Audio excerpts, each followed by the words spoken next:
Imagine living in a world where being unwanted was more than a heartbreak. It was a survival crisis. Thousands of years ago, long before cities, laws, or dating apps, human life depended on something most people rarely think about today. Not wealth, not status, not even strength alone. It depended on whether someone chose you. In prehistoric societies, finding a mate was tied to almost everything that mattered. Food was shared through families. Protection came from social bonds. Children carried your lineage into the future. Belonging meant safety. But what if nobody chose you? What if every partnership formed around you while you remained alone? Today, loneliness can be emotionally devastating. For ancient humans, it could be something far worse. An isolated individual often faced a future with fewer allies, fewer resources, and fewer chances to survive. And that raises a disturbing question hidden deep inside humanity's past. If finding a mate was essential for survival, what happened to the people who couldn't find one? There was nowhere to disappear. An ancient hunter-gatherer band was not a city filled with strangers. It was a small circle of people who spent nearly every day together, hunting, gathering, sharing food, raising children, and surviving the same dangers. Every success was remembered. Every mistake was witnessed. Your value was measured in plain sight. People knew who stayed calm when predators appeared, who shared food after a successful hunt, who kept promises, and who abandoned others when hardship arrived. Reputation was not built through stories. It was built through countless ordinary moments that everyone could see. In a world this transparent, pretending to be someone else was almost impossible. So, if your weaknesses were known by the entire group, and every potential partner had already judged your worth, how could someone with little status ever change their fate? Sometimes, the problem had nothing to do with who you were. Even a capable hunter, a skilled gatherer, or a trusted member of the group could find themselves without a partner simply because the numbers no longer worked. A hunting accident, a deadly disease, a violent clash with a neighboring band, one harsh winter. Any of these could reshape an entire generation almost overnight. In small communities, every loss mattered.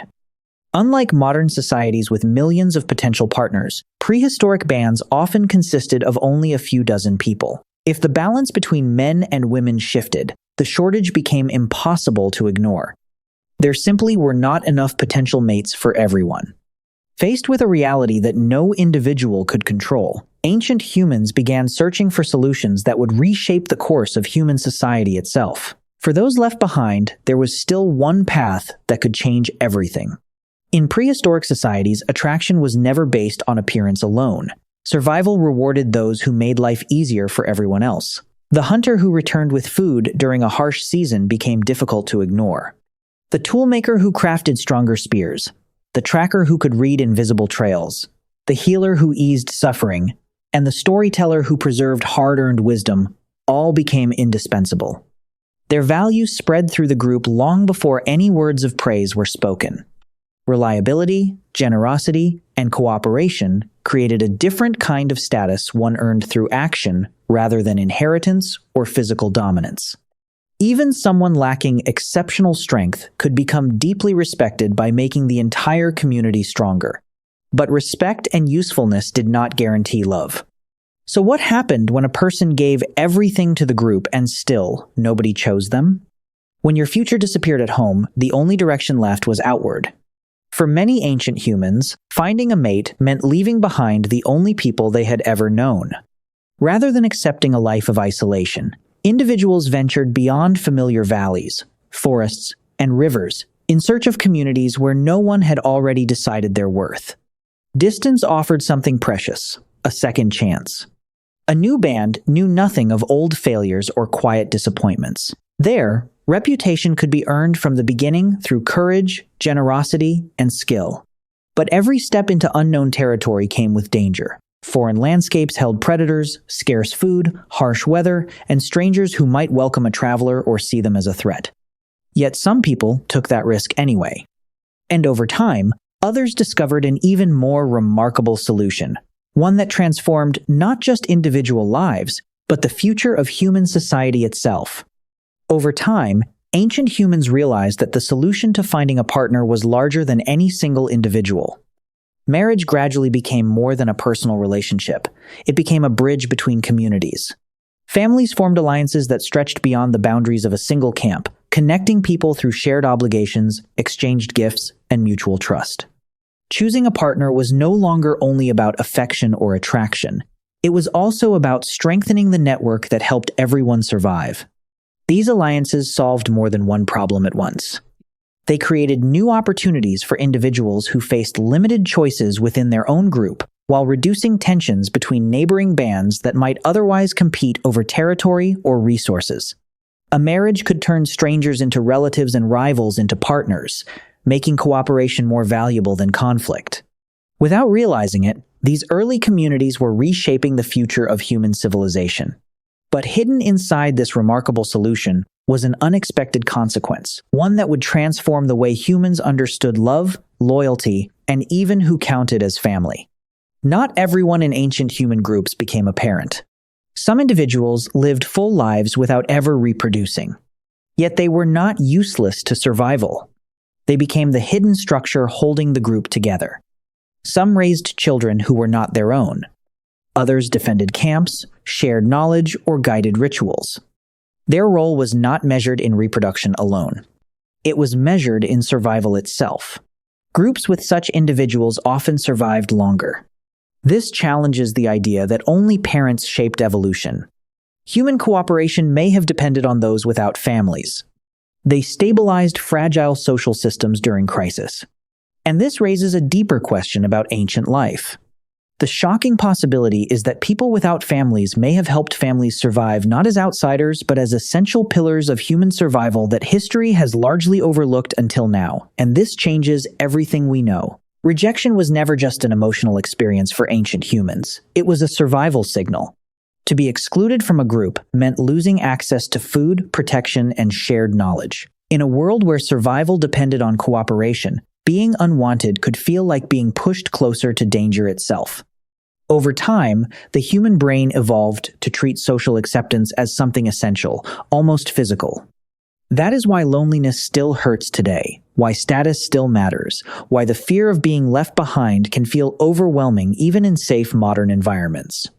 Our emotions did not evolve in cities. They evolved in small groups where every judgment carried weight. So even now, modern relationships are shaped by ancient pressures we rarely recognize. But if rejection was so dangerous to survival, why didn't humans simply abandon choice altogether? Choice was dangerous, but it was also powerful.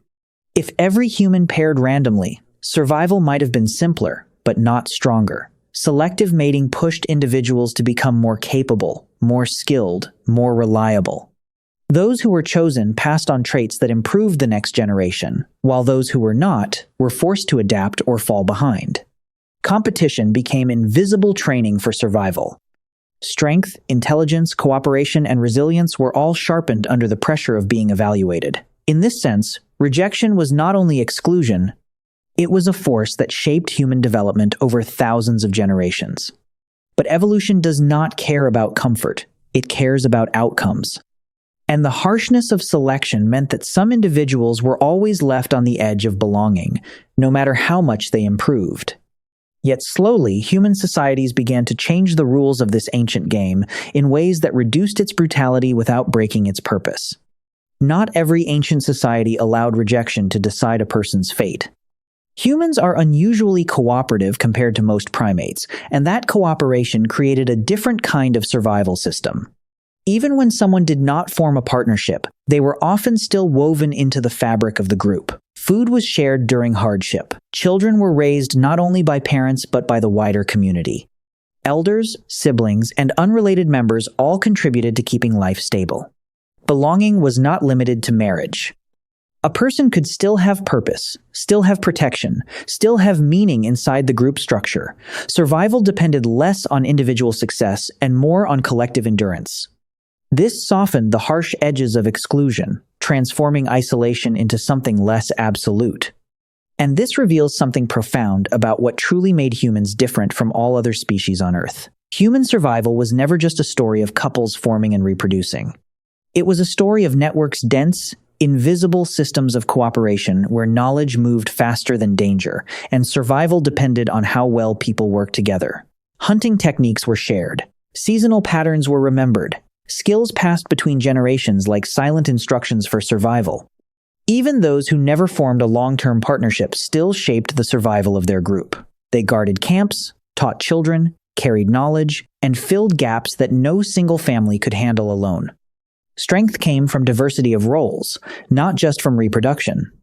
In this system, survival became a collective project rather than an individual achievement. The group that cooperated best outlasted the group that competed hardest. And this leads to a final realization that changes how we understand rejection itself, not as failure, but as something far more complex in the architecture of human survival. Loneliness is often seen as a modern problem, but its roots stretch far deeper than cities, technology, or modern relationships. Ancient humans faced rejection in ways that were immediate and physical, yet they did not disappear because of it. They adapted. Some moved across unfamiliar landscapes. Some rebuilt their value through skill and contribution. Others formed alliances that connected entire groups together. Survival was never locked to a single path. Human worth was never defined by reproduction alone, even in the earliest societies. It was shaped by cooperation, by usefulness, by presence within the group's fragile balance. Even those without partners could still become essential threads in the fabric of survival. And this reveals something quietly powerful about our species. Social connection was never limited to romance. It expanded into belonging, responsibility, and shared existence. The story of ancient loneliness is not only about exclusion, it is about resilience in all its forms. Perhaps the most important lesson from our ancestors is that survival was never about being chosen by everyone. It was about finding a place where your existence still mattered.